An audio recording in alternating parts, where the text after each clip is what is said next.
Desde la corriente sindical Ignacio Torres Giraldo, los invitamos a ver la charla El coronavirus, la crisis de la salud pública global, a cargo de la doctora Carolina Corcho, médica psiquiatra y vicepresidenta de la Federación Médica Colombiana.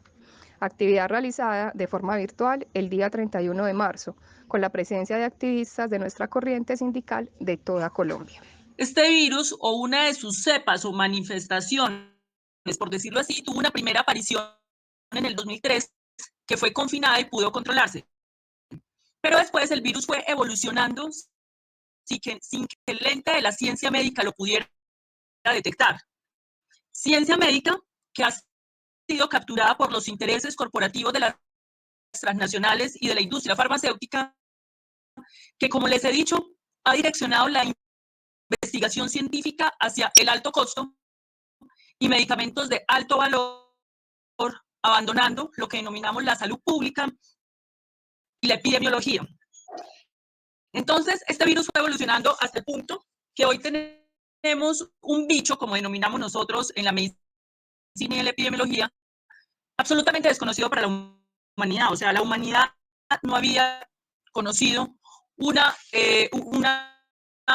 virus de esta naturaleza con esa capacidad de mutación y esa capacidad de contagiosidad, porque el problema que tenemos es que es altamente contagioso y su contagio es exponencial. Es decir, cada persona contagia 3, luego esas 3 contagia 27 y luego sigue multiplicando por 3. Entonces el contagio es vertiginoso, además del nivel de mutación que puede tener este virus, cambia enormemente, generando, digamos, en cada país, en este momento ya el Instituto Nacional de Salud acaba de hacer un mapeo de la configuración de una de las cadenas de RNA en el virus, por dónde entra por España y los cambios que ha tenido en el contacto con la población colombiana. Recordemos que los virus no son seres vivos, sino que ellos parasitan las células humanas, copian el ADN y se reproducen allí. En ese sentido,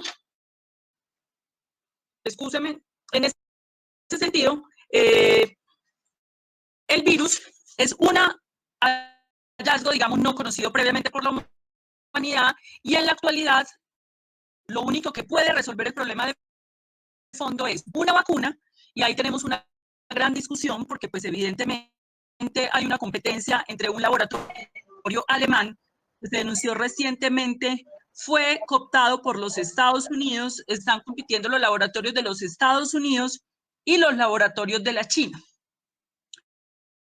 por lograr esa vacuna lo más pronto posible que pueda evitar, digamos, el confinamiento. En ese sentido, la literatura que se ha publicado ha expresado que hay 5 medidas fundamentales para enfrentar el virus. Esto es lo que se ha recolectado, digamos, en lo que se ha visto en el mundo entero. La primera medida que se recomendó es el confinamiento. Ese confinamiento que fue puesto en práctica en Corea del Sur, los países asiáticos, en la China, y que tuvo una reducción drástica del virus, teniendo ya una tasa de contagio muy baja, fue la única medida a la que tuvieron que apelar para poder contener el contagio, y es una medida de fondo. Ahora, una medida de confinamiento general, ¿qué implica? La medida de confinamiento general implica la garantía de un mínimo vital para la población de bajos recursos, dado que eso implica un paro de la producción del capital, y se tiene que garantizar, para que ese confinamiento sea efectivo, un mínimo vital que consiste en techo, comida, abastecimiento y servicios básicos. Eso es fundamental. Eso lo hicieron los chinos, evidentemente, en los países asiáticos y sobre todo en la China, pues ellos tienen una economía planificada, son una lógica oriental muy colectiva, ellos no tienen la cultura individualista de Occidente, y fue fácil para ellos establecer sendos controles sobre la población. En el caso de Corea del Sur, se implementaron 15.000 pruebas de detección diarias para poder hacer un mapeo del virus, del contagio, en toda la georreferencia diferenciación y extremar las medidas de confinamiento en aquellos lugares donde se había hecho el mapeo. En el caso de la China, se establecieron mediante tecnología seguimientos a las personas contagiadas con georreferenciación, con toma de termómetros de temperatura permanente para hacer detección de pruebas y hacer aislamientos masivos. Esto responde evidentemente a tres elementos: a una cultura cuyo centro es la sociedad y la acción colectiva, no la acción individual de Occidente. Lo segundo, una economía planificada. Los chinos tienen una economía planificada de mediano y largo plazo. De hecho, Wuhan, la ciudad donde se presentó el primer foco de contagio, es una de las ciudades más fuertes desde el punto de vista de la industria y de la economía china. Por eso la teoría que yo denomino conspirativa, porque no tiene suficiente sustento empírico, que plantea que el virus es un ataque al corazón económico de la China, tiene sustento en que Wuhan es una ciudad de 2 millones de habitantes con una gran producción industrial en ese país. Entonces, digamos, esa medida de confinamiento y de detección de pruebas masivas es la primera medida que toda la literatura médica del mundo ha reconocido. El segundo tema que se ha reconocido en la literatura es que se debe hacer una red de unidad de cuidados intensivos y hospitalaria fuerte en los países. En el caso de China, se construyó un hospital básicamente en una semana. Ahorita vamos a mirar un poco las cifras en Colombia y la situación que tenemos en Colombia, pero se trata de que evidentemente, como el virus ataca los pulmones, en el caso de los jóvenes genera un debilitamiento del sistema inmune y vienen otras enfermedades y los atacan, produce algo como un endurecimiento del pulmón que se llama la fibrosis. Se van a necesitar unidades de cuidados intensivos, más o menos el requerimiento que se calcula para que una persona esté hospitalizada en una UCI son 7 días. Luego usted tiene que construir eso para calculando que la población que requiere esa unidad de cuidados intensivos va a estar 7 días. Pero además, de acuerdo a la tasa de contagio en la China y en los países asiáticos, de todos los contagiados, el 5% requieren unidad de cuidados intensivos. En Italia esto fue superior, porque ya vamos a analizar qué fue lo que pasó en Italia. O sea, nos interesa mucho el caso italiano y español para poder entender entonces por qué esto se desbordó y entonces qué es lo que habría que hacer en Colombia o abrir el debate para que se haga en Colombia. En la China, como les decía, la tasa, es decir, de 100 personas que sean contagiadas, 5 van a terminar en UCI, otras 15 van a necesitar hospitalización y 80 van a tener sintomatología leve que van a poder superar en sus casas. Esas son las proyecciones, pero en el caso italiano, que podría ser muy parecido al nuestro, podría ser el 12% con requerimiento de unidad de cuidados intensivos. Por eso, lo que están planteando es que se construya una red de unidad de cuidados intensivos a nivel del mundo para que esto ocurra. Esa es la segunda medida que toda la literatura científica plantea. La tercera medida, que tiene que ver con el confinamiento, es el testeo amplio. El testeo en todo el territorio, que ya lo describí en el primer punto. La otra medida, y esto fue lo que marcó la diferencia con los italianos, son las condiciones de bioseguridad para el personal de salud que está en la primera línea del combate. En ese sentido, esa medida, en Wuhan, le advirtieron a los italianos: el primer error que nosotros pudimos haber cometido es no haber protegido al personal de salud con bioseguridad, porque eso generó una sensación de pánico en el personal de salud. ¿Me escuchan? ¿Aló? Sí, señora, sí. ¿Aló? Sí, Ay, sí qué se pena está con ustedes. escuchando. Eso es una sensación Muy de pánico entrecortado. en el personal. Muy entrecortado. Ahora sí. Eso generó una sensación de pánico en la población, personal de salud, muertes, e hizo de los hospitales que fueran un foco de contagio. En ese sentido, en Italia no se tomaron esas medidas y por eso aumentó la tasa de personas que requirieron unidad de cuidados intensivos. ¿Cuál fue el caso en Italia? En Italia se demoraron las medidas de confinamiento. Esto está perfectamente documentado. Yo le puedo mandar a Over un artículo que yo escribí con esto, donde está la bibliografía. El gobierno italiano resistió el confinamiento general para proteger a la gran industria.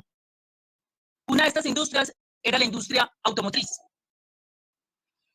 Hubo que haber motines, movilizaciones de los trabajadores para obligar a que el gobierno obligara a parar la gran industria.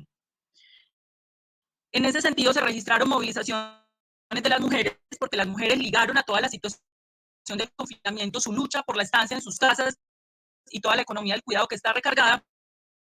Se presentó la movilización de los trabajadores de la industria porque el gobierno no había hecho el confinamiento completo, pero antes que eso, el primer motín que se presentó en Italia, y que estamos repitiendo la historia de Colombia, fue en las cárceles. Las cárceles fue la primera manifestación por las condiciones para la atención del coronavirus. En ese sentido, Italia, que estaba migrando hacia la privatización de su sistema de salud, tuvo dos errores que son los que se identifican: es el retardo en el confinamiento, la no protección de su personal de salud, que se volvió un foco de contagio, y pues ya tenemos las circunstancias actualmente conocidas en el mundo. Eso pasó en Italia. Países, por ejemplo, y lo mismo, digamos, pasó en España. El retraso en el confinamiento y el retraso y el contagio del personal de la salud. Que en el mundo, según una de las revistas más importantes del mundo, del Journal de Medicine, dice que más o menos de los contagiados el 20% corresponde a personal de salud. Y eso es una tragedia, porque es el personal de primera línea. Medidas que se adoptaron en Europa. Europa, en palabras de Macron, apela al estado de bienestar. En el caso de España y Francia, se destinan aproximadamente 300 millones de euros del Estado para asignar a la población para poder posibilitar su confinamiento. Es decir, Europa rápidamente entiende que si los estados no dirigen recursos para la renta básica, el mínimo vital y la cobertura de servicios básicos a la población, no va a ser posible garantizar el confinamiento. Eso es la primera medida del estado de bienestar. Irlanda, en materia del sistema de salud, Irlanda y España deciden todo el sistema de salud debe ser público. Vamos a nacionalizar el sistema de salud y el Estado asume el control de las clínicas privadas porque nos corresponde hacer una planificación de las camas de UCI y de la prestación de servicios de salud. Macron, en una de las afirmaciones y entrevistas y discursos que da, dice: agradecemos al estado de bienestar la protección y la gratuidad del sistema de salud. Entonces, evidentemente, el virus muestra una inflexión de un debate, que es el debate electoral de Europa de los últimos años, entre el estado de bienestar y el neoliberalismo. Y el virus evidencia para los estados europeos que no se puede manejar la pandemia del virus ni bajo los sistemas de salud, ni bajo los sistemas tributarios, fiscales y financieros y de gasto público del neoliberalismo, y ni siquiera bajo el sistema de valores y el sentido común de los valores del neoliberalismo. No es posible. Y ahorita voy a retratar eso en el caso colombiano. En los Estados Unidos fue lo contrario.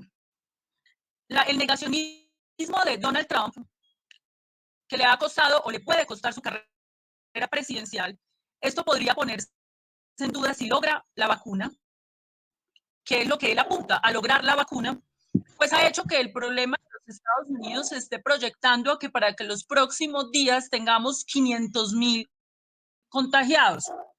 Multiplica eso por el 5%, a ver cuántas camas de unidad intensivo requieres. El problema de los Estados Unidos es que Estados Unidos tiene un sistema de salud privado, muy parecido al colombiano. Un norteamericano, por una gripa, para que pueda ir al centro de salud y lo atiendan, tiene que pagar $1.000. Se tiene que endeudar para que le hagan un examen, para que le estudien una gripa. Porque los seguros de los Estados Unidos cubren enfermedades por encima de $5.000.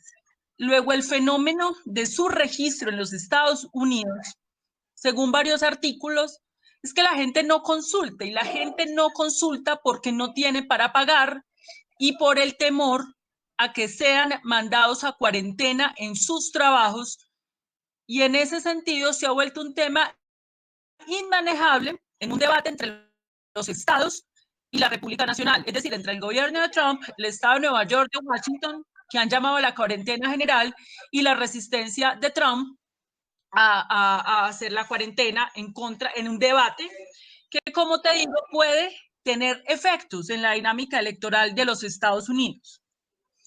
Pero vámonos, por ejemplo, a otro manejo que se hizo. Inglaterra. Inglaterra es uno de los sistemas de salud, mejores sistemas de salud del mundo. Del mundo. Es un sistema público.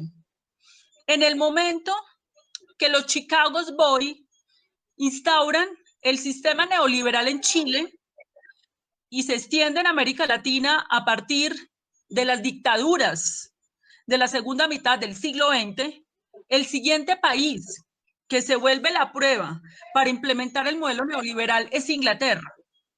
Y el pueblo inglés jamás accedió a la privatización de su sistema de salud.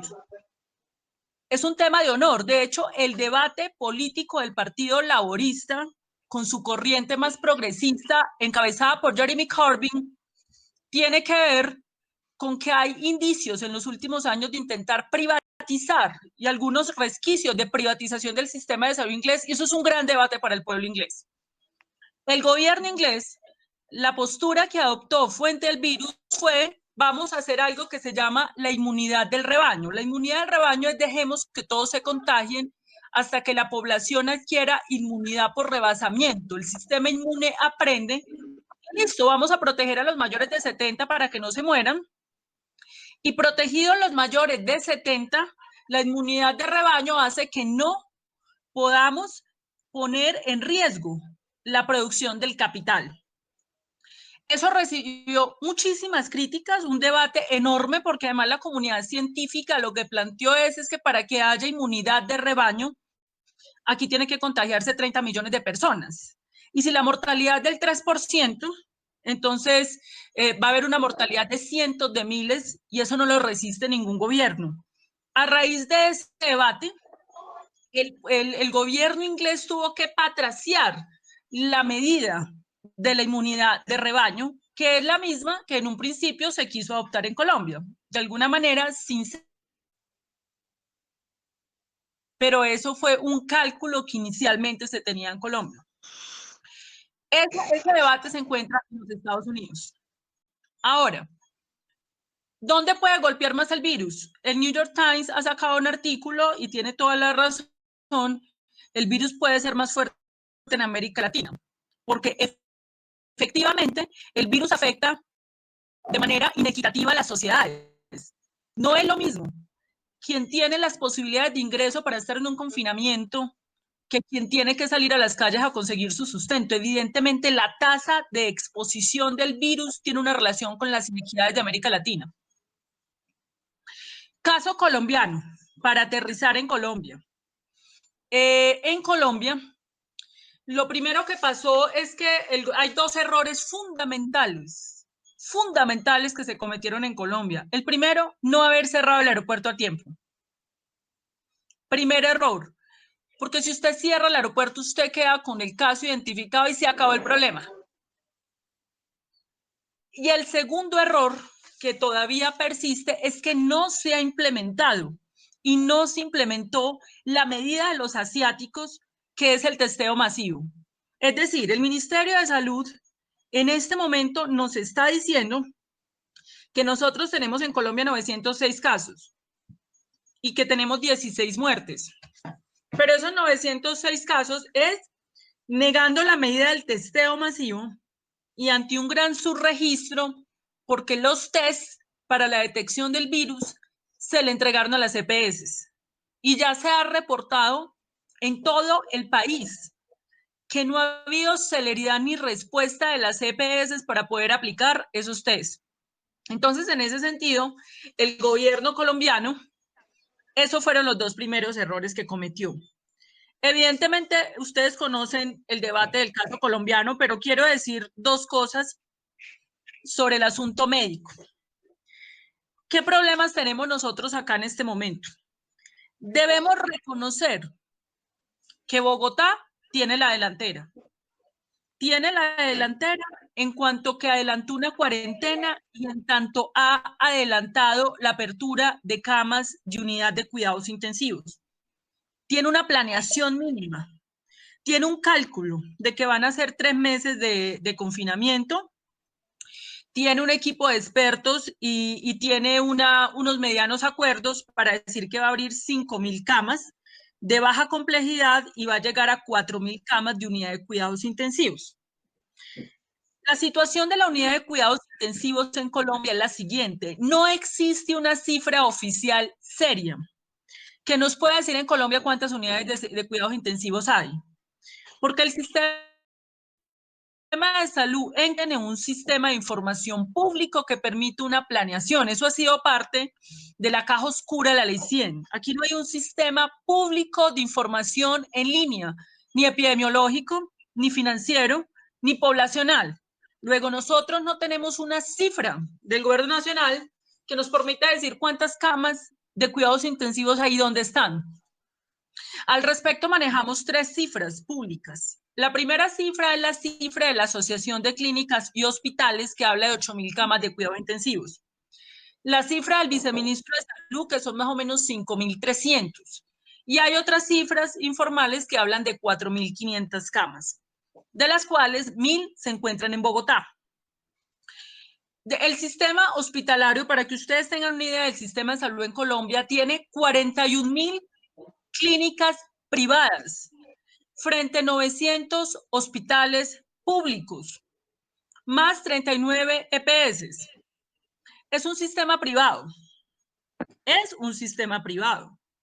41.000 clínicas privadas y 39 EPS, cada una tiene su propia jurisdicción y forma de funcionamiento. Al día de hoy, en los 7 decretos nacionales que ha emitido el gobierno, los 2 centrales es el de la emergencia social, económica y ecológica, decreto 417, y el decreto de creación del fondo FOMEC, decreto 444, no ha sido claro cuál es el proceso de planeación y distribución nacional de las UCIs. El 40% del territorio colombiano corresponde a zonas dispersas donde no opera el sistema de aseguramiento y donde no hay cobertura, ni siquiera infraestructura hospitalaria de base, y este es el momento en que no sabemos que si alguien necesita una cama de cuidados intensivos en La Guajira, ¿quién lo va a atender? ¿O para dónde va a pegar? Ese, digamos, ese es el problema mayor que nosotros tenemos ahora a nivel de salud. En ese sentido, ya se han hecho varias propuestas. Se requiere de inmediato, en el marco del decreto de emergencia sanitaria, una rectoría sanitaria central de planificación para que el Estado-Nación, con descentralización en la Secretaría de Salud, asuma el control del sistema privado de salud en Colombia, si no, no va a ser posible. Esto de las UCIs está muy bien, las estamos abriendo, por eso va a ser la guerra del centavo, porque esas UCIs van a responder a lo que las EPS le contraten y a la afiliación de la EPS. Me explico, en Bogotá, Secretaría de Salud abre sus UCIs y responde por su población de Capital Salud. Fundación Santa Fe de Bogotá abre sus UCIs y responde por los afiliados de las EPS que le contraten. Evidentemente, esto va a ser una puja entre los empresarios que abren UCIs para que las CPS le contraten y de las CPS para negar servicios y no tener que contratar y pagarles, girarles recursos. Eso así no va a funcionar. Ese es el primer vacío que tenemos en Bogotá y a nivel nacional. Segundo vacío que nosotros tenemos que va ligado al anterior. Determinantes sociales de la salud. ¿Cómo vas a mantener un confinamiento general cuando el 60% de la población colombiana está en la formalidad y el decreto 444 privilegia más o menos con los recursos del FOME, que son los recursos pensionales de los entes territoriales y de los fondos de estabilización territorial, el gobierno recauda a partir de la centralización de los recursos 15 billones de pesos. Esos 15 billones de pesos los tiene que repartir al sector financiero, que es el gran empresariado, que en los últimos 4 años ha obtenido ganancias por 200 billones de pesos. No es claro cómo se va a distribuir esos recursos para la pequeña y mediana empresa, que son los que producen el mayor empleo en Colombia, ni tampoco es claro cómo se va a direccionar esos recursos para el sector salud. Luego, el decreto 44 lo que quiere es que la plata pase por los bancos. Y las medidas hasta ahora adoptadas por el gobierno quieren que los recursos pasen por las EPS. Y finalmente es por los bancos, porque los recursos de la GPS los manejan los bancos. Entonces, el segundo problema que tenemos es, se necesita medidas de focalización, por supuesto. Sobre las poblaciones, el gobierno ha dicho, vamos a dirigir a familias en acción, jóvenes en acción, adultos, pero hay mucha población que no está dentro de esos programas y la propia clase media, y frente a eso no hay respuesta y no va a ser posible mantener el confinamiento, porque si nosotros proyectamos en los próximos 15 días en Colombia 24.000 contagios, que es lo que epidemiológicamente se proyecta, de 24.000 contagios, calculemos más o menos el 10%, teniendo el comportamiento de Italia, que requiere unidad de cuidados intensivos. El 10% equivale a 2.400 unidades de cuidados intensivos que vamos a necesitar la próxima semana. Tenemos en este momento, según los cálculos, 6.000, pero 80% están llenas. O sea que contamos más o menos con 1.200 y se van a necesitar 2.400 en una semana. Entonces, eso lo único que lo resuelve las medidas de confinamiento, pero las medidas de confinamiento necesitan un redireccionamiento fuerte de recursos, que eso ya ustedes, digamos, lo habrán analizado suficientemente frente al tema de suspensión de créditos del sector financiero, arriendos. Hay una serie de propuestas que el gobierno nacional no ha acogido. Bogotá va más avanzada porque Bogotá ya considera dentro de su economía de contingencia a la clase media. Y hablo de esto porque esto tiene que ver con los determinantes sociales de la salud, porque sin eso no hay confinamiento, y si no hay confinamiento se va a disparar la tasa. En el decreto, las proyecciones del Instituto Nacional de Salud son, si no hay confinamiento en Colombia, sin ninguna medida, se proyectan 4 millones de contagios en Colombia y 187.000 pacientes críticos, sin las medidas. Por eso el confinamiento es fundamental. Ese es el segundo punto. El tercer punto, error de los italianos y los españoles, bioseguridad para el personal de salud. En Colombia tenemos 300.000 trabajadores de la salud, de los cuales aproximadamente 110.000 son médicos, de los cuales el 80.000, la mayoría son médicos generales y el resto son médicos especialistas. De esos 300.000 trabajadores de la salud, el 80% están contratados bajo tercerización, a destajo, OPS y hasta contrato verbal. Resuelva la bioseguridad de ese personal. 2 medidas que ha tomado el gobierno. Primera medida, un decreto. Aquí tengo hasta el número porque hoy se lo di a unos senadores porque pues esto ya es una cosa absolutamente improvisada. Un decreto que emitió el gobierno nacional para decir que la bioseguridad de los trabajadores la tienen que asumir los entes territoriales con cargo a los recursos de salud pública. Esos recursos de los entes territoriales es lo poquito que le queda a los entes territoriales para fortalecer los hospitales públicos. Va a poner el gobierno nacional a que un municipio chiquito, un alcalde, vaya y consiga tapabocas, cuando aquí lo que funciona son las economías de escala, porque el material de bioseguridad escasea en el mundo entero. Lo que hay que hacer es que la industria nacional, por una compra centralizada de escala, de economía de escala, produzca masivamente eso, y eso no lo puedes hacer si tú habilitas a que unos recursos menguados que tienen que utilizar los alcaldes y gobernadores para los hospitales los utilicen para bioseguridad. Eso es una medida equivocada.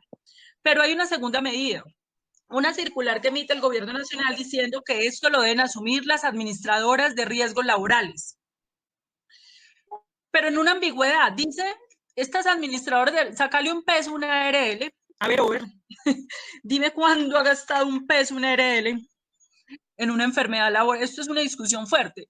El gobierno ha dicho que el 5% de los recursos de esta gente, que ha obtenido ganancias hasta por 3 billones de pesos el último año, deben dirigirse a prevención y a promoción.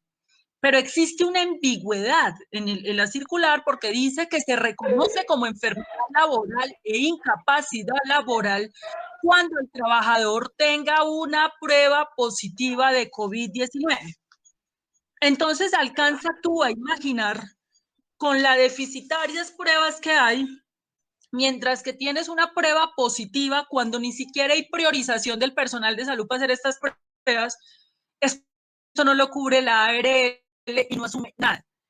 Y en el momento, nosotros no tenemos reportes de todo el país que no se ha dotado el personal de salud, y esto es gravísimo. Esto es gravísimo porque esa es la vía de contagio. O sea, ese fue el error de los italianos. Eso fue lo primero que advirtieron los chinos. Toda la literatura global del mundo médico y de todas las revistas científicas que ustedes dicen, lo primero que hay que hacer es la dotación de bioseguridad del personal de salud. Esto es una medida de salud pública urgente. Esa es una discusión, y esa circular de gobierno es ambigua.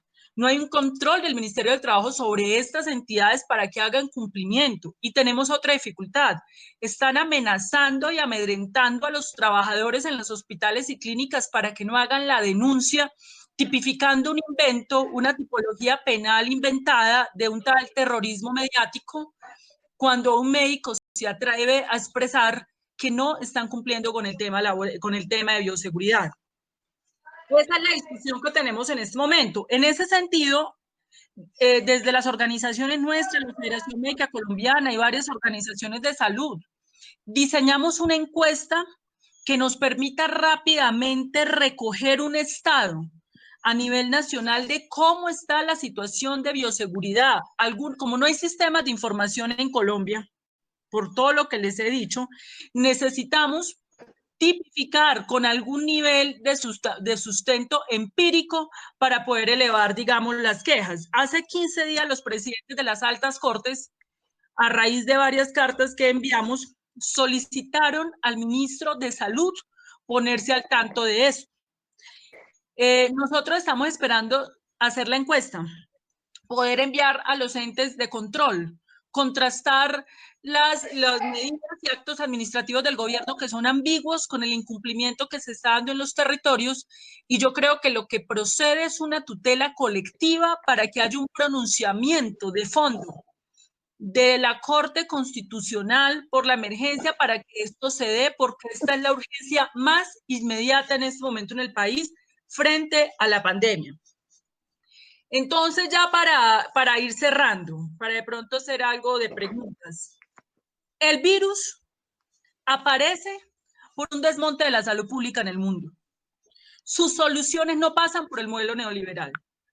No pasa por el sistema de aseguramiento. No vas a poder resolver el problema del virus con el sistema de aseguramiento. Si no tienes equipos de atención de salud pública haciendo detección en casa, si no suspenden la lógica de la contratación de las EPS sobre las camas para que el Estado asuma el control, va a ser muy difícil, no va a ser posible. Ese es el debate más grande que nosotros tenemos en este momento en este país para poder superar esa situación.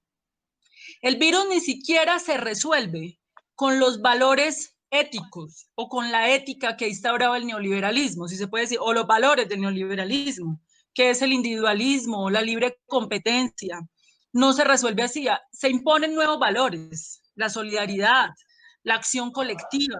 Evidente, el mundo entero va a cambiar, la humanidad va a cambiar, porque una gripa, como lo llamaban al principio, puso en jaque el modelo económico, al gran capital, al modelo neoliberal, y nos demostró la fragilidad de los sistemas de salud en el mundo.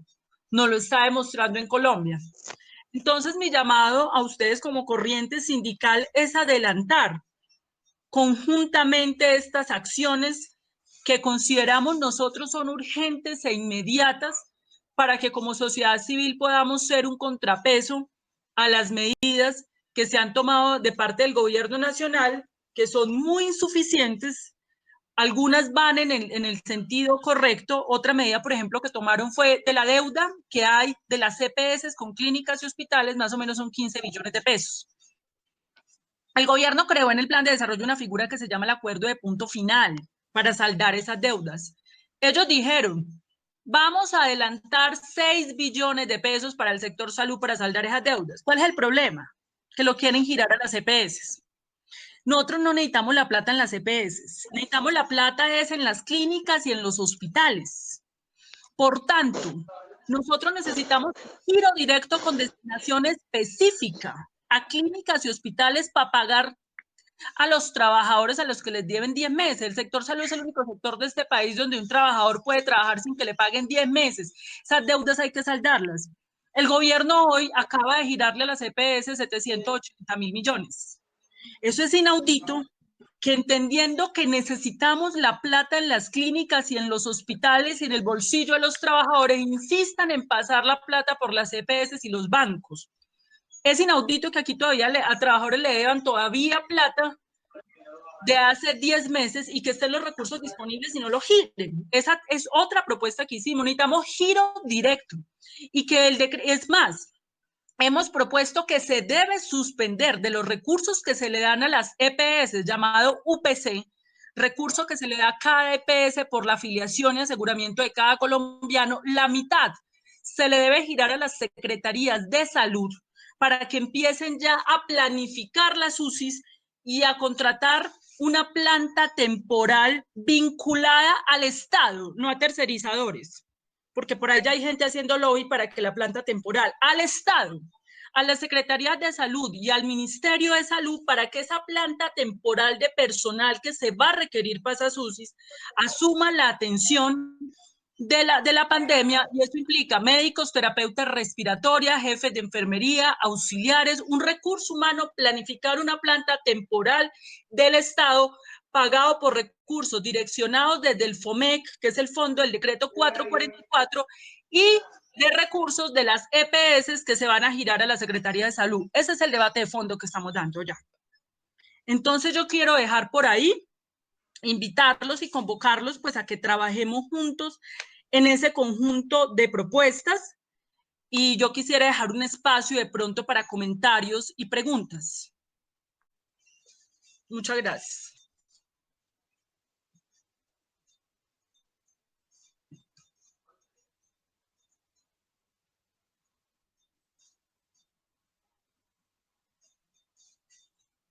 Hola. ¿Qué pasó? ¿Se fueron?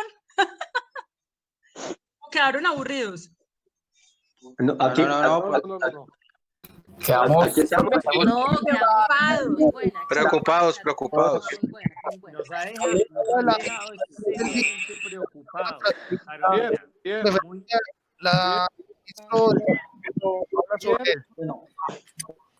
Bien, ¿me escuchas? De a uno solo, por favor. Bien, ¿me escuchas? Aló. Doctora Carolina. ¿Aló? Hola, perdón. Hola, compañeros. Entonces, la idea, es que ya tenía como líos acá. Hola, bueno, primero que todo, muchas gracias, doctora Carolina, como siempre muy clara y contundente en su explicación. Interesante cómo es el recorrido internacional que hace y cómo llega al país. Entonces, bueno, vamos a abrir un espacio para preguntas. Entonces, lo que le queremos pedir, por favor, para ordenar un poquito el asunto, es que tratemos de pedir la palabra, ¿ok? Para no ir metiéndonos ahí. Hay una opción en su celular o en su pantalla de computador que dice alzar la mano. Háganlo, yo voy tratando de darles la palabra uno a uno para que la compañera pueda escucharlos y bueno, tratar de responder un poco las las palabras. Bueno, veo, bueno, es que no pusieron los nombres. ¿Dónde alzo la mano? ¿Dónde alzo la mano? Aquí está, es que Fellow Gister. Dale, dale, dale, compa. Dale, Bien, ¿dónde, Alejo. dónde alzo la Dale, mano? Sebas. ¿Dónde? Bueno, Hola. dale, Sebas. Dale, Sebas, dale, pregunta, dale, Sebas. Bueno, buenas noches a todos. Yo me llamo Sebastián Galvis, soy médico irano y actualmente soy médico residente de la Universidad del Valle. ¿Me están escuchando todos? Sí, señor. Sí, señor. Ok. Sí, Sebastián. Bueno, doctora Carolina, muchas gracias por la explicación. Creo que fue muy clara con el recorrido que hizo internacional cuando se refirió a las teorías frente al inicio de la pandemia y al exponer pues cómo nos demuestra este coronavirus la poca respuesta que un sistema económico, un modelo económico neoliberal puede dar ante esta pandemia. Sí, nos quedó muy claro eso. Y pues quiero pues que también manifestar que aquí desde la Asociación Nacional de Internos y Residentes, la ANIR, nos estamos reorganizando para contribuir también con estas denuncias y con la lucha frente a eso. Hace poco yo en compañía de otros médicos publicamos un video también en redes sociales alertando sobre las condiciones de bioseguridad y sobre la tercerización laboral de muchos médicos que van a enfrentar esta crisis y que van a sufrir, pues, digamos, las secuelas producto pues, de la infección por el coronavirus y que probablemente no van a ser tenidas en cuenta, no van a ser respaldadas por la ARL. Que nos parece muy preocupante porque en estos momentos aún hay médicos, digamos, residentes y otros médicos que están asistiendo a los sitios, a los hospitales, y digamos que se pueden infectar accidentalmente, no en el contexto pues, del contacto laboral directo por el coronavirus, y vemos pues que es un escenario muy delicado porque no van a ser cubiertos siquiera pues por la ARL y que van a ser unos contagios, digamos así, espontáneos, accidentales. Entonces eso nos preocupa mucho y lo mismo con los médicos residentes que por el momento están rotando y que pronto no contamos con la provisión permanente de los equipos de protección personal. Porque si somos estrictos, también se recomienda pues que se estén cambiando cada 8 horas las máscaras de alta eficiencia o después de tener un contacto con un paciente infectado, pero pues sabemos que por la escasa provisión de estos elementos, pues eso no sucede así. Y nos preocupa sobremanera la alta probabilidad de exposición que tenemos los médicos residentes y en general todo el sector salud que está muy expuesto y como usted acaba de exponer, somos muy vulnerables a los efectos negativos de esta pandemia. Entonces, quería pues como extenderle, digamos, también esa mano que tenemos de aquí, de parte del Valle del Cauca, que nos estamos organizando aquí los médicos residentes, tratando pues de liderar ese proceso con los médicos residentes en la Universidad del Valle, para que aprovechemos también pues este momento histórico y nos reorganicemos como gremio de la salud. Listo, Sara, como pues el comentario que quería aquí exponerles. Muchas gracias por la exposición, doctora Carolina Corcho. Gracias, Sebas. Gracias. Doctora, no sé si vaya a comentar algo de lo que nos comentó el compañero Sebas. Sebastián, qué gusto saludarte y encontrarte acá. En la reunión con el gobierno le hemos pedido contratar a los residentes como médicos generales, con un contrato laboral, obviamente, que cubra el tema de bioseguridad. Se le propuso al gobierno también, porque el gobierno estaba proponiendo hacer convalidación de títulos de médicos del extranjero para ingresar a Colombia. Obviamente a largo plazo para pauperizar el trabajo de los colombianos. Se le propuso adelantar los grados de los médicos internos, pero para contratarlos de planta y no ponerlos en primera línea frente a la pandemia, sino de segunda línea, pero con tu contrato laboral. Esa es la propuesta que estamos moviendo. Estamos pendientes a ver si el gobierno pues lo acepta, pero imagínate. Es eso. Ok, gracias, doctora. ¿Algún otro? Les estamos solicitando a los compañeros que como, bueno, el tema de pedir la manito por aquí, de pronto algunos no lo manejan bien, que en el chat pueden o poner las preguntas o pedir la palabra. Les recomendamos que nos pongan el nombre, porque no todos cuando entraron a la sala pusieron el nombre. Entonces, ahí estaríamos resolviendo ese tema. Entonces, otro compañero por aquí levantó la mano, que está como Fellow Gister. Bien puede, hágale, no aparece el nombre.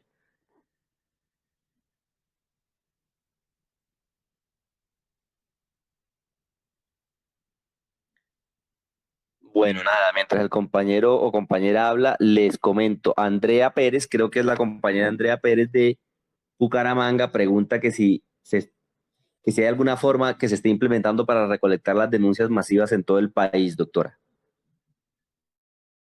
Yo a través del compañero envié una encuesta que estamos mandando a todo el país para poder reconocer esas denuncias, hacer un informe que se dirigirá a las altas cortes, a los entes de control y al gobierno para tomar medidas sobre bioseguridad y sobre vulneración de derechos laborales en los espacios de trabajo de los trabajadores de la salud.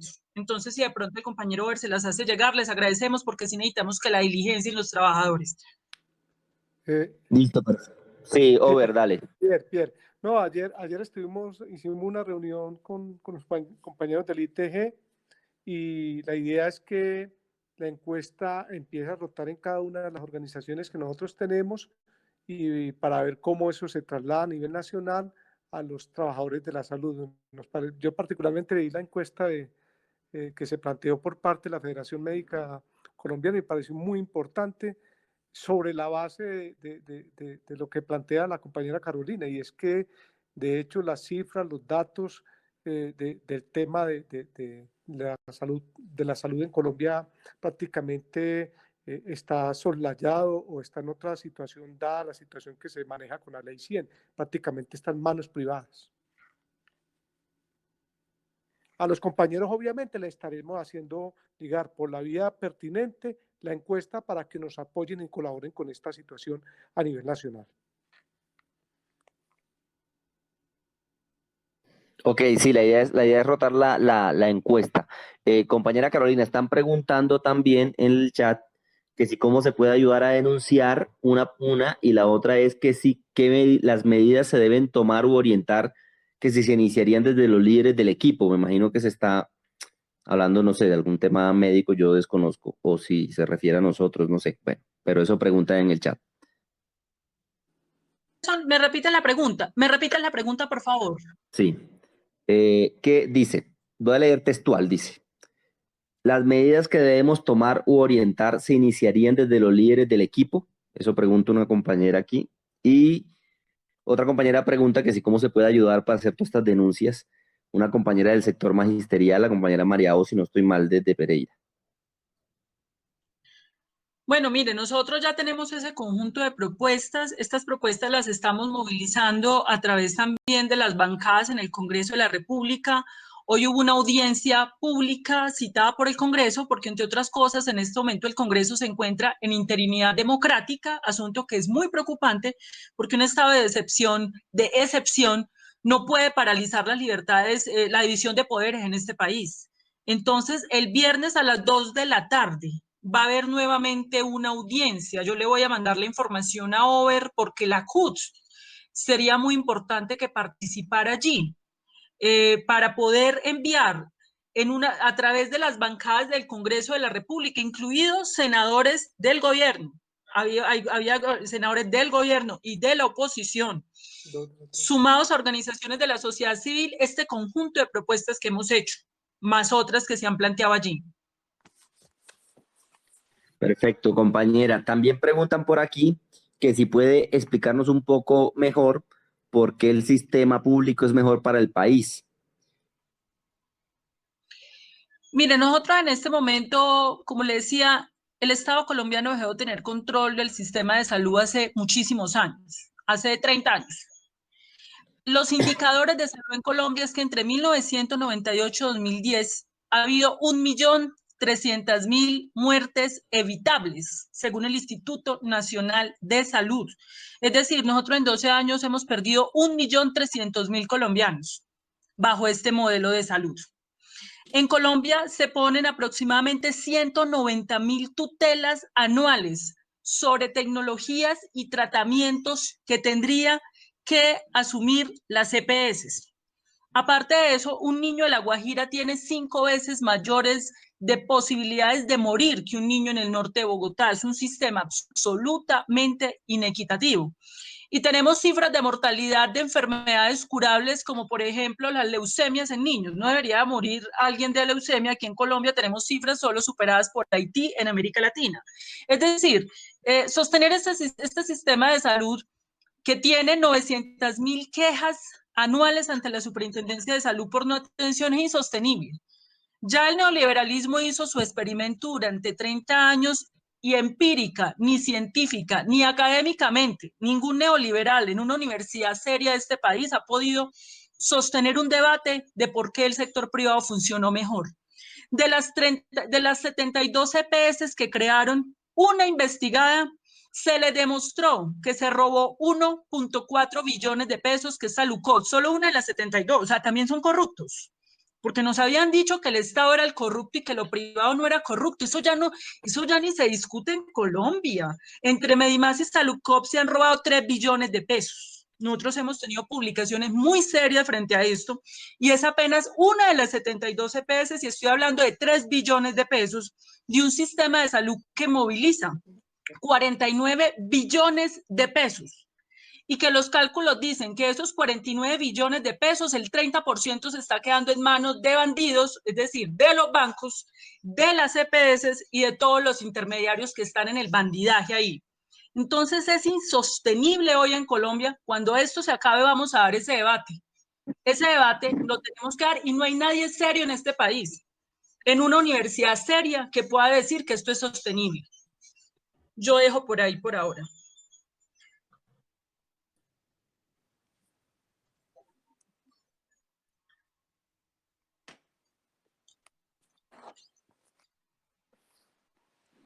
Hola. Compañero Juan pidió la palabra y después compañera Ximena y por el chat hicieron otra preguntita, Doc, ya se la leo. Sí, buenas noches para todos y para todas. Mi inquietud va con respecto a los elementos de bioseguridad. Yo tengo una hermana que es enfermera, auxiliar de enfermería, y pues ella está trabajando en la Fundación San Carlos y me dice que no le han dado, o sea, que hemos dicho que primero la capacitación con respecto al tema es muy mala. Sí, entonces no saben cómo afrontar los casos y hay, digamos, problemas de comunicación internos al interior de esta institución. Y lo segundo es que, digamos, pues, como es sabido por todos y por todas, el movimiento sindical al interior de pues, lo que tiene que ver con la salud, es la gente pues ya le tiene miedo a sindicalizarse, le tiene miedo a denunciar porque ahí los echan. Entonces creo yo que nos toca entre todos y entre todas buscar mecanismos para que la gente pueda denunciar estos problemas de bioseguridad, ¿no? Teniendo en cuenta que muchas personas no conocen cuáles son estos elementos, nos toca también hacer una campaña para que sepan qué elementos son los que se requieren en medio de esta pandemia. Y segundo, buscar una campaña para que la gente denuncie, ¿no? También hay muchas auxiliares de enfermería que no tienen contrato fijo, tienen OPS, entonces digamos que es mucho más difícil que se hagan estas denuncias. Muchas gracias. Yo le voy ahorita a través de Over, voy a enviar el consenso que ya se hizo entre la Asociación Nacional de Infectología, el Ministerio de Salud y la OPS sobre cuáles son esos elementos de bioseguridad. Segundo, como recomendación, hace una semana se dijo que en el país se tendrían que cerrar los servicios de consulta externa y cirugía electiva no necesaria. Muchas clínicas y hospitales no están cumpliendo porque tienen que mantener la productividad para poder facturarle a las EPS y obtener recursos, porque como este sistema se montó sobre la base del negocio, entre usted más facture, más plata recauda, eso no se está dando. Y en muchos lugares se mantiene, inclusive acabamos de hacer una denuncia frente a la alcaldesa mayor y el ministro de Salud, de que en Bogotá hospitales públicos de Bogotá están manteniendo bajo exposición a los pacientes, sometiéndolos a cirugías de procedimientos pequeños cuando ya deberían estar confinados. Ese es un segundo. Y el tercer elemento es el que tú me comentas que sí tenemos que documentar en la encuesta. Hay una descoordinación entre cuáles son las rutas que se deben seguir para poder hacer la atención y la capacitación sobre la enfermedad. Eso prácticamente lo está asumiendo en la sociedad civil, las universidades, por las redes sociales, porque el sistema de salud está fragmentado. los 41.000 prestadores privados, cada uno hace lo que quiere y las 39 EPS también. Por eso necesitamos la Rectoría Sanitaria Central del Sistema descentralizada en las Secretarías de Salud para empezar a resolver eso. Pero yo te mando entonces, ahorita le mando a ver el consenso que hay sobre el material de bioseguridad que se requiere para exigírselo a las ARLs. Ximena, bien pueda. Doctora, buenas noches. Gracias por la exposición. Yo quería preguntarle a usted cuál es el análisis que hace de la disparidad en la tasa de mortalidad en los países desarrollados en el mundo. No digamos comparándolo con los países subdesarrollados, sino en los mismos países desarrollados. Por ejemplo, ¿por qué Italia tiene una tasa de mortalidad del 10%, España del 8%, pero otros países desarrollados como Bélgica del 4%, Francia del 6% y Alemania, que por ejemplo es del 2%? ¿Cómo se puede explicar eso? Digamos que uno sabe que se están infectando de forma dispar también, pero la tasa de mortalidad es absoluta, es un número absoluto. Tienes que analizar 3 variables para analizar las tasas de mortalidad. Primero, la eficacia de las medidas de confinamiento. Entonces ya expliqué cómo se comportó en España, cómo se comportó en Italia. La segunda variable que tienes que analizar es el sistema de salud. En Alemania es el país con menos tasa de mortalidad porque tiene un sistema de salud público supremamente fuerte. Las medidas de confinamiento dependen obviamente de las medidas del gobierno de sacrificar la producción del capital para poder confinar la gente. Y la tercera y cuarta variable, que tienes que analizar es protección de bioseguridad del personal de salud. Y la otra es la detección masiva con pruebas. Con esas 4 variables las aplicas a esos países y eso te da cuenta de por qué se diferencian en la tasa de mortalidad. Y esas mismas variables son las que tenemos que analizar en América Latina. Ya estamos viendo el Ecuador. El Ecuador está prácticamente incinerando gente en las calles, porque pues evidentemente esto sobrepasó al gobierno ecuatoriano y al sistema de salud ecuatoriano. Doc, pero teniendo en cuenta que, por ejemplo, países como, no sé, el Reino Unido también asumieron las medidas que se necesitaban de forma tardía, Alemania tampoco lo hizo tan rápido, Francia tampoco, ¿eso es lo único que lo explica? ¿Puede haber algo genético, como lo que hablaban de una predisposición genética en los países que son más latinos, como España, como Italia, que eso podría ser más extrapolable a lo que nos va a pasar a nosotros o lo que eventualmente podría pasarnos? Sí, revísate porque el virus muta permanentemente y la cadena del virus que llega a Colombia es la proveniente de España, es distinta a la que está en China, Alemania, en eso tienes toda la razón. Hay predisposición genética y poblacional para el virus, eso es otra variable que tienes que incluir ahí, pero en eso tienes razón, evidentemente cada población va a responder distinta, pero el virus que nosotros nos llegó acá, según lo que tipificó el INR, es el virus español. Ahora, las condiciones de base, porque los que tienen mayor posibilidad de muerte son las personas que tienen comorbilidades, es decir, otras enfermedades como hipertensión arterial, diabetes o tienen otras condiciones. Esa es otra variable poblacional que tienes que poner ahí para poder analizar la mortalidad. Y con esta misma, o sea, como encadenado en lo mismo, la tasa de mortalidad que usted ve que se está evidenciando en nuestro país, ¿le parece lógica? Porque la idea que a uno le da, pues como personal de la salud, es que está subvalorada, probablemente hay un subregistro importante y que la tasa de muerte que está reportando el gobierno del 1.66% quizá no es la real en nuestro país. En Colombia, evidentemente, hay un subregistro. Ya hay denuncias en varias partes del país de que las EPS no están haciendo las pruebas de detección. O sea, estamos claros, puede haber claridad de que en Colombia hay un subregistro. Además, nosotros hemos solicitado a las autoridades que en el sistema de vigilancia epidemiológica se ponga una variable que se llame personal de la salud, para nosotros ver de manera diferenciada cómo se comporta, y eso sirve de medidas para presionar al gobierno colombiano para que tome las medidas. Pero está claro que hay un subregistro. La máquina del Instituto Nacional de Salud se dañó un día. El gobierno salió a afirmar, mire, bajamos la mitad de los contagios. Y no era que se hubiera bajado la mitad de los contagios, sino que la máquina estuvo dañada y ellos lo presentaron con un triunfo. No hay transparencia en las cifras y eso se está cuestionando y nos corresponde como médicos cuestionarlo porque nosotros no podemos considerar en salud pública que la oficialidad es la verdad. Nos corresponde a los médicos contrastar las cifras del gobierno con lo que está pasando en los hospitales, pero hay un amedrentamiento que no está permitiendo que eso ocurra. Entonces lo más seguro es que tengamos un subregistro porque no tenemos un testeo masivo y si no tenemos un testeo masivo no tenemos manera de asegurar cuál es el nivel de contagio entre la población general. Los invito a que lean la última entrevista de la directora del Instituto Nacional de Salud, que es una funcionaria, digamos, de un nivel técnico muy alto, donde ella afirma, en contra de lo que ha dicho el ministro de Salud, ya en este momento el 100% de la población colombiana está expuesta. Ella reconoce públicamente eso. De alguna manera ella está reconociendo que hay un subregistro. Gracias.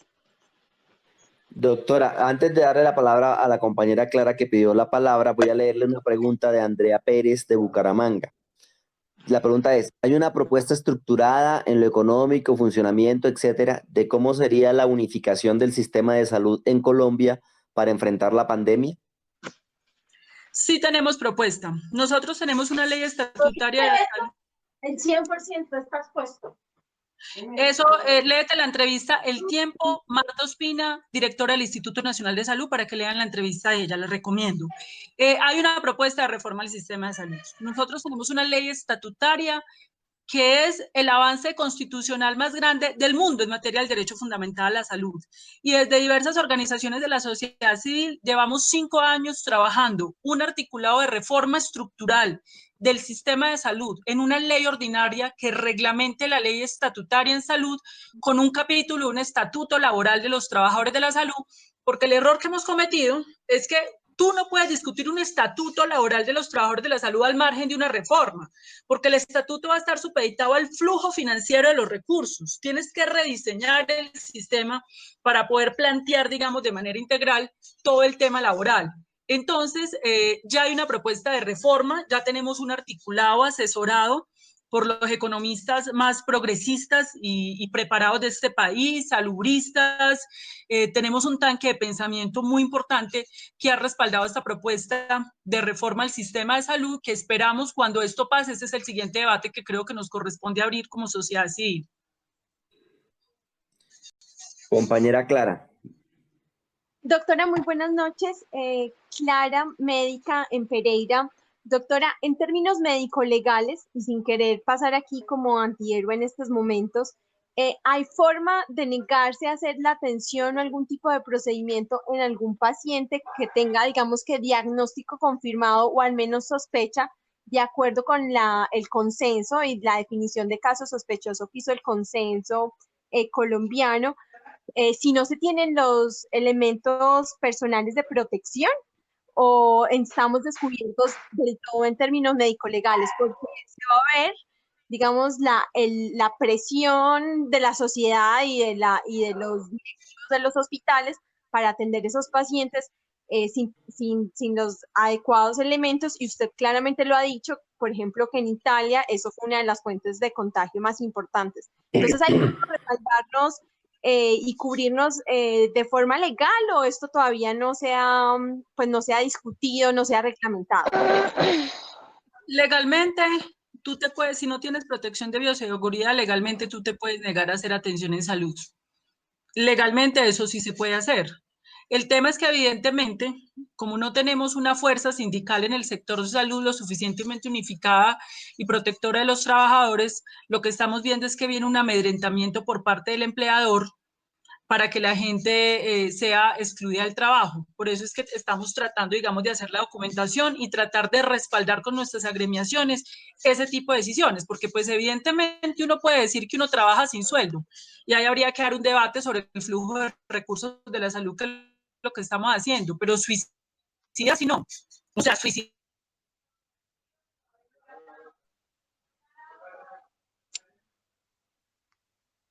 Ok. ¿Algún otro compañero quiere intervenir o hacer alguna pregunta para que vayamos ya cerrando?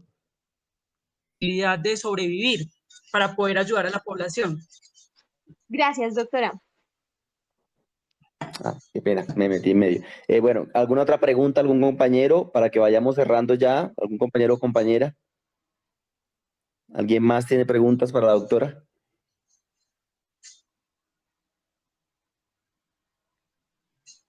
Bueno, parece que no hay. Entonces, bueno, antes de cerrar del todo, comentarles, perdón, ¿quién me va a decir algo? Habla Arsenio Spitia, compañero Pierre. Arsenio, hágale, compa, pregunte. No, era hacerle una pregunta a la doctora Carolina, es referente al tema de, pues, bueno, yo vivo acá en un municipio donde es relativamente pequeño y pues uno nota que pues, el sistema de salud en el país es difícil, ¿no? Pero igual el tema de las máquinas que se utilizan para hacer las pruebas de contagio, doctora, ¿eso a qué está ligado? ¿De qué depende? ¿Quién puede transferir esas máquinas a estos municipios tan pequeños donde, pues, obviamente sabemos que el gobierno nacional puso por encima la producción del país que la salud de los trabajadores? Y aquí, pues, nos vemos confinados en buses, más de 30, 40 personas, 3, 4 rutas, y pues no sabe quién o qué pueda pasar de alguno de los compañeros tengamos ese virus y pues como eso dura unos días asintomático, entonces uno cómo podría llegar a poder hacerse una prueba de estas. Bueno, entonces lo primero es que en las circunstancias actuales lo ideal sería que se estuvieran haciendo testeos donde haya sospecha de que haya contagio. Pero en este momento, las personas que se le hacen pruebas son las personas sintomáticas que tengan síntomas respiratorios, donde por lo menos haya fiebre, tos, ardor en la garganta, siendo la fiebre muy importante como síntoma.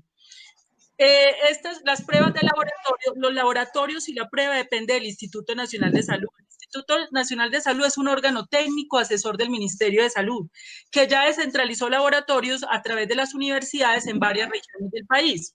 Solo que como esto no es un sistema de salud, sino varios sistemas de salud, en algunas regiones lo están haciendo en el propio hospital. El hospital, si ve que hay sospecha, le hace la prueba, ¿cierto? Y en otros casos, si no es el hospital, entonces lo remiten a la EPS, porque no hay un protocolo único. En ese sentido, si tú tienes sospecha de eso, comunícate al 123, que son las líneas que hay a nivel nacional donde tú explicas si sientes algún síntoma. Porque por ahora solamente se están dando las pruebas en quienes hayan sido contactos de extranjeros, en quienes sean personal de la salud y en quienes tengan síntomas con las anteriores conexiones epidemiológicas, es decir, contacto extranjero y contacto con personal de la salud o población en riesgo. Esa es la limitación que en este momento hay para la aplicación. Pero como te digo, lo que tenemos que llegar es que se haga masiva la prueba. O si tienes dudas, llámate al 123 o llama a la Secretaría de Salud de allá de la región tuya para que ellos te indiquen y por teléfono si tienes síntomas, pues te hacen la prueba. Lo más seguro es que el 80% de la gente pase sin pena ni gloria, tenga el virus y ni cuenta se dio. Pasa asintomática o con síntomas muy leves. Eso, digamos, también hay que tenerlo en mente. 80% de las personas va a pasar así. Tenemos que fijarnos es en el tema del 5 o el 15%, que son las personas que van a presentar síntomas. Listo, doctora, muchas gracias. Bueno. Gracias, Arsenio. Bueno, doctora, y antes de cerrar, porque no veo más preguntas. Bueno, por aquí un compañero hace una última pregunta. Dice que, bueno, que hay personal de salud que está teniendo rechazo hasta en sus mismas casas, que eso pues está generando unos problemas, pues por la exposición que tienen al virus o a la situación pues de salud. Y pregunta, ¿los elementos de protección no solo deben ser a médicos y enfermeras, deben ser para los trabajadores del sector salud en general? De acuerdo. Conductores de ambulancias, personas que ayudan en el aseo personal, en el aseo de las clínicas, los hospitales, estamos de acuerdo. Perfecto. Bueno, compañeros, entonces ya para ir cerrando, recordarles algo que ya otro compañero Alejandro expuso por el chat y que se ha dicho aquí. El día viernes a las 4 de la tarde, de una vez, doctora, también la estamos invitando a usted y a la Federación. Viernes a las 4 de la tarde por el medio virtual vamos a hacer una reunión del sector salud no solamente con sectores sindicales, ya hablamos con los compañeros de ANTOC y van a participar y van a convocar también a esta reunión. Queremos también que participen las diferentes organizaciones del gremio, como la Federación Médica, como sabes que hay el colegio, bueno, hay varias. Con Sebas en Cali estamos viendo a ver si la Asociación de Residentes también se pega a esta convocatoria. Aquí en esta reunión hay varios médicos, están Ximena, Clara de Pereira, está Andrea en Bucaramanga, por ahí había la doctora María Elena, bueno, etcétera, para que nos ayuden a convocar en general al sector médico para el día viernes a las 4 de la tarde, porque queremos desde la corriente sindical, poder, junto con todas estas organizaciones, recoger un diagnóstico primero del sector, que bueno, que ya más o menos algo se ha dado, la doctora ya adelantó mucho de esto y le agradecemos mucho, pero sobre todo definir medidas tanto legales como políticas urgentes para luchar por garantizar las condiciones de seguridad, bueno, y no solo de seguridad, sino laborales, sindicales, etcétera, para el gremio, que incluso puedan ser inmediatas, que algunas serán inmediatas por el tema de la crisis sanitaria, pero a futuro, en perspectiva, pensarse una nueva lucha, ojalá mucho más grande y de más amplitud, para la conquista de los derechos laborales de un sector muy vilipendiado, al que han aplaudido mucho en las noches, pero que no tiene las condiciones mínimas para trabajar dignamente. Entonces, invitados todos y todas a esta reunión. Doctora, usted está invitada también. Bueno, igual vamos a estar hablando de esto con usted más adelante por interno, pero ahí estamos comentando el asunto. Entonces, compañeros, si no hay alguna otra pregunta ya última, entonces cerramos el espacio de la charla. Agradecerles desde la Corriente Sindical Ignacio Torres Giraldo. Recordarles que el jueves a las 8 tenemos la siguiente. Vamos a trabajar ya temas de situación internacional con los compañeros, con algunos compañeros del Coordinador y el Ejecutivo Nacional del MODEP.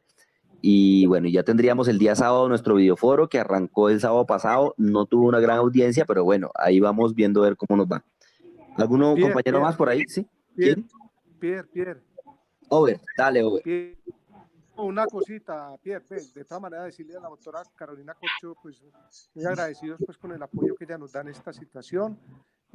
Nosotros, en parte de este proceso, no solamente porque es nuestra razón de ser, la encuesta que ella nos entregó ayer a la corriente sindical la vamos a hacer llegar a cada uno de los compañeros para que también en esta situación, y ya habiendo escuchado esta charla, la necesidad de que nos ayuden con esa encuesta para que los trabajadores de la salud de una u otra manera nos la llenen y poder entregar esto a la Federación Médica Colombiana para contribuir también en este proceso de trabajar por cifras ciertas y obviamente en el camino de que la salud en Colombia sea una salud pública y estatal. Okay, muchísimas gracias, Robert, y muchísimas gracias a la Corriente Ignacio Torres Giraldo por la invitación. Un abrazo.